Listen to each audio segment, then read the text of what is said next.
ด้วยก็ล้ำไปด้วยเหี่ยบางทีโอ้อิ่มไปอิ่มตึงกายอิ่มตึงใจเป็นที่อนุโมทนากำเดียวเนอะรอบที่สองก็ประมาณสัก7:00 น.เขาก็ก้อยมาอู้จากันเหลือแถมประมาณ20 นาทีนี่ก็ญาติโยมเขาโทรมาเอาหมู่ใหม่นี่เนาะเอาคนใหม่ๆที่เป็นฟังของมจร106.50หรือว่าผู้ฟังอื่นๆก็ตามแต่ว่าเป็นหน้าใหม่อีเนาะส่วนหน้าเก่าก็จะไปน้อยใจเอาไปไว้ตอน2อันนั้นแกงโหเนอะแกงโหเอาไว้ในช่วงที่2รวมหมู่แกงโหแต่ก่อนจะ7:00 น.นี่ก็ขอเอาหมู่ที่ว่าโอ้กดโทรตั้งเมื่อเดือนแล้วล่ะบ่ได้อู้ได้จ่าสักเตื้อบ่ตันเพิ่นนะเอาให้หมู่นี้โทรมาในช่วงก่อน7:00 น.นี้เนอะส่วนหมู่ที่โอ้หม้อแล้วก็แม่นนี่เอาไว้ช่วงที่2เนาะอันนี้ตกลงกันเสียก่อนหรือว่าคนที่ห่างหายไปหมดเคยโทรมาอยู่แต่ว่าโอ้บัดดันเจ้าหมู่ก็เลยบัดจ้างจะโทรอีนะ3 สถานีนี้เนาะจะมีคนฟังประมาณเท่าใดก่อน7:00 น.นี้ก็อย่างน้อยก็ได้สถานีละ3 ลาย4 ลายก็ยังแควนเนาะ94.5 ก็โทรมา3-4 ลายตั้งลำปางที่ฟัง106.5ที่วัดบุญยวาสอยู่อำเภอเมืองกะเกาะคากะแม่ทะห้างชัด106.50นี่ก็สัก 3-4 คนหรือว่าฟังที่ห้วยตองสัก 98.75 นี่ก็สัก 3-4 ท่านหมายเลขดังต่อไปนี้15 นาทีสุดท้าย0998366 322เขียนเบอร์ไว้เหี่ยก่อนเนอะอันนี้รายการนี้มาเมื่อแรงนี่นะก็มาอันนี้ศูนย์อันกันไปเป็นไปบาหูจะโทรหาตัวนี้สดไปหาตนปุ้นจะโทรหาตนปุ้นสดมาหาตัวนี้อย่าเขียนเลขไว้0998366322เอ้าเลิกดียามดีจ้าไว้สาเจ้าท่านพระครูโทษจากตั้งได้ก็ตั้งก็เจ้าฮะก็กะโอ้104เปิ้นฮับกะวันนี้วันนี้ฟังทางเฟซกะว่าฟังทางวิทยุเจ้าอ๋อ104เปิ้นฮับโอ้ลืมเอ่ยเจ้าเปิ้นอ๋อเป็นว่าเปิ้นฮับวันเสาร์กะเจ้าวันเสาร์วันติดนี่ก็เหมือนของป้อโดมก็ฮับอีน่ะป้อโดมว่าอันน่ะก็บ่แน่ใจเนาะเดี๋ยวลองฟังพร้อมกันเจ้าก็เข้าทางในเฟซของขอบคุณเด้อจ้าบุญกัดก้อมกัดก้อมหายยาเจียงใหม่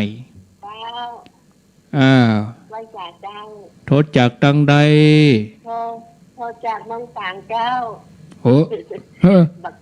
เมืองฝางอย่างมาเวลาเมื่อแรงดูโทรศัพท์เจ้าติดตามทางโทรศัพท์เดี๋ยวนี้มันอันเทคโนโลยีนี่ก็ดีเนาะปีไหนโทรเตื้อบ้านอย่างนี่บ้านอย่างเมืองฝางอยู่บ้านสนใจคลองน้อยเจ้าบ้านพ่อหนานนะกะเนาะสันทรายคลองน้อยอ่ะพรหมวิริยะอีกอ่ะโอ้โหมีฟังอีแม่ก็ฟังมาได้3 ปีละเจ้าสิ่งไหนก็โทษเตื้องแล้ววันนี้ก็มันใช่จะบรรลัยกันเนาะลองกดไปรถตีแป๊ว่าเจ้าอันนี้เอาหมู่ใหม่ลายใหม่เจ้าเป็นบุญจังนักเจ้าจกดีเนอ เจ้าให้ตาเจ้าจกดีจกดีนะ0998366322เจริญปอนโทรจากครับผ่านผู้ครูครับ โทรจากดังใดปออกจันกินเล็กเลี้ยงหลวงพ่อครับแม่ขจานโมเดิร์นนะกะเนาะครับครับเย็นดีเลยสันคีเล็กแม่ขจานโมเดิร์นเอาโมทนาเนอครับเอาคนน้อยหมู่ที่ว่ามันไหนได้โทษเหตุกรรมเนี่ยก็ว่าหมู่ใหม่เนี่ยเจริญปอนแม่ฟังตั้งโทรศัพท์นี่เนอะได้ยินกันชัดจัดเดียชัดจัดเดียโทษจากไหนจากลำปางเจ้าอีกาโทรมาว่าฟังวัดบุญญาวาสเนาะเจ้าฟังวัดตอนนี้บุญญาวาสแม่อยู่อำเภอหยังบ้านหยังแม่อยู่พวกงานหน้าโรงเรียนสารพัดช่างพวกเจ้าหน้าสารพัดช่างอยู่พระบาทและตีนวัดม่อนจันทินน่ะได้ยินชัดดีก็หาชัดจ้ะแจ๋วดีเนาะสวัสดีครับท่านอยู่บักไกสถานีผู้ฟังที่เคารพในส่วนของการแบ่งปันความคิดดีๆวันนี้ผมกาเศรษฐเพชรสำริดได้นำสาระเป็นวิทยากรโดยเฉพาะเรื่อง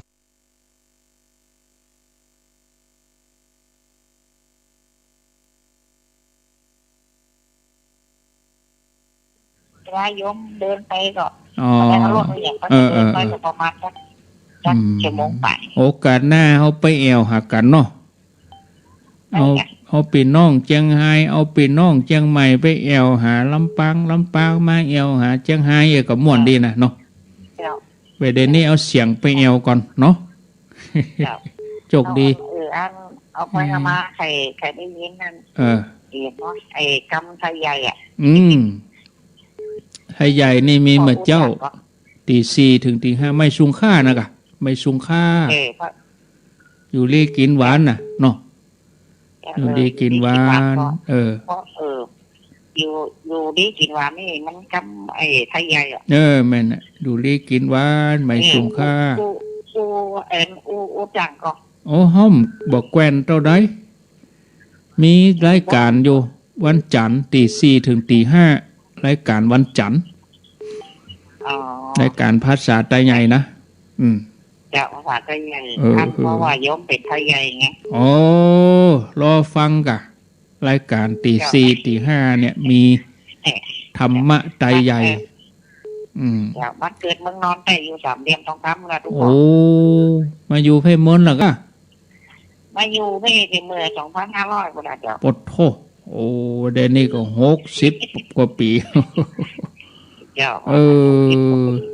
จกดีเนอะจกดีเดี๋ยวอายุมันก็มา80 ปลายได้นะเดี๋ยวเนี่ย84แล้วป่ะฟังเสียงมอก50เหมือนไร80เลยบ่เครียดมาได้ว่าอันมาอีหนังหูหนังตามาที่นิ้วน่ะทุกคนดีกับอารมณ์ดีฟังธรรมะนี่เนี่ยวัคซีนอย่างดีเนี่ยธรรมะโอสถเนี่ยเนาะ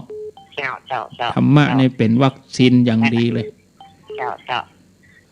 ขอบคุณดีอยู่ดีมีสุขเนอะทุกคนจะมาลำปางบ่ได้ก็24นี่ก็พอก่อนนะ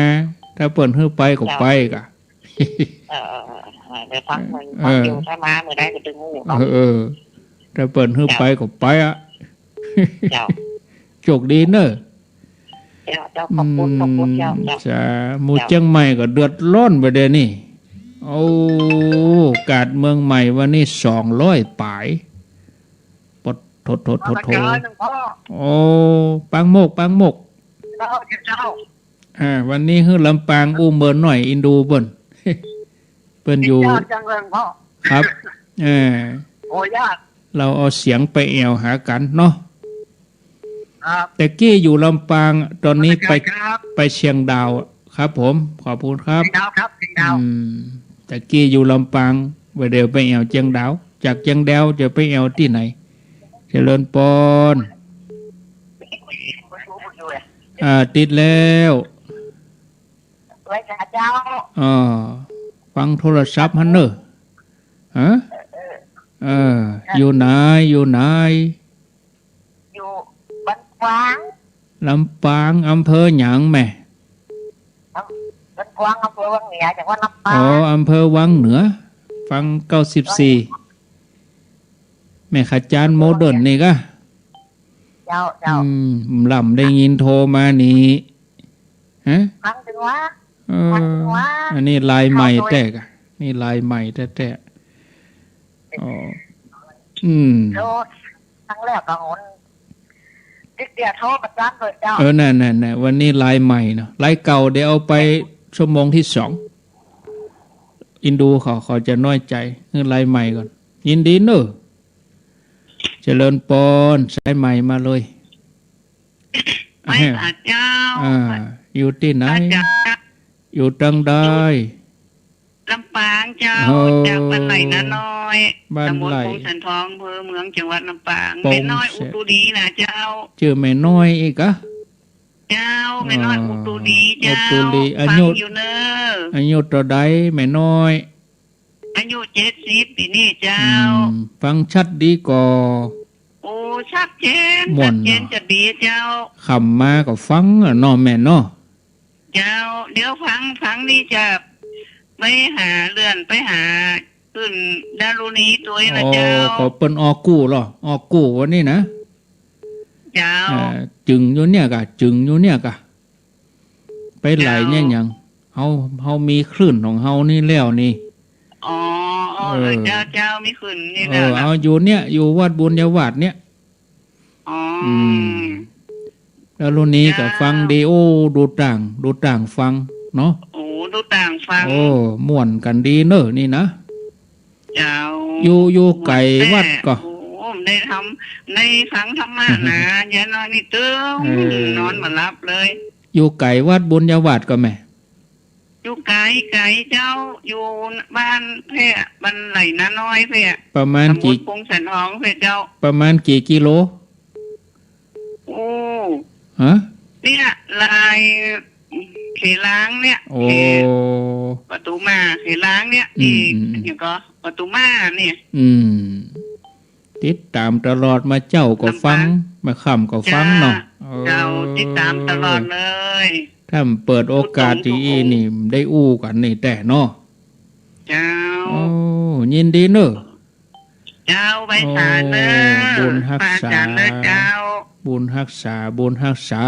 นี่อันนี้ปูนเมืองเขลังเมืองรถม้าเจริญปนใบสารเจ้าโทษจากที่ไหนโทษจากแม่ขจารเจ้าแม่ขจารชื่อว่าจะได้ชื่อว่าแม่คำดวงสุวรรณเจ้าน้ำสกุลเหมือนกันเหรอชื่อแม่คำไหมครับแม่คำฟังแม่ขจารโมเดิร์นนี่เนาะเจ้าน้ำสกุลตั้งใดนี่ดวงสุวรรณนี่น้ำสกุลดวงสุวรรณเพราะว่าพ่อนี่เป็นคนที่อย่างนั้นสันปุเลยคนอยู่เจ้าแม่นนะกะป่าซักสันปุเลยนี่แม่นหมดละกะเจ้าต้นตระกูลมีปุ้นกะดีแล้วกะพ่อเป็นคนปุ้นเจ้าดีละเนออนุโมทนาเนอเจ้าติดตามตลอดเนอจกดีเจ้าสาธุนี่นามสกุลเหมือนกันนามสกุลเหมือนอาตมาจากลำปางก็ไปแม่ขจารจากแม่ขจารไปไหนปากันไปแอวเอาเสียงไปแอวเอาเสียงไปแอวโทษจากตั้งใดจากอันจอมตองเจ้าจอมตองจอมตองหนาดจ้างเจ้าน้องอาบจ้าง โอ้บาล่ำได้ยินเนอะบาล่ำได้ยินโทรมาวัดท่านครูบาบุญชงนะจ๊ะพระครูโอภาสเนาะโสภิตพระครูโสภิตบุญโยภาสจะต้องรีวิทยุลงหน่อยถ้าเฮาน่ะกับวิทยุมันดังอ่ะวิทยุมันดังกวนอ่ะอดอัดจ้าต้องปิดวิทยุเหตุกรรมถ้าปิดวิทยุมันจะนุ่งอีกาฟังตึงวันกะได้ยินชัดดีก่อ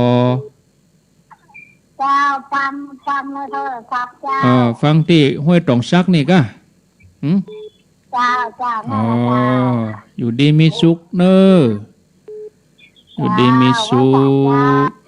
อันนี้หนองอับจ้างไก่เหมือนกันเนอะแม่ฮอดบุญนี่เจริญปอนโทษจากตั้งใดโทษจากที่ไหน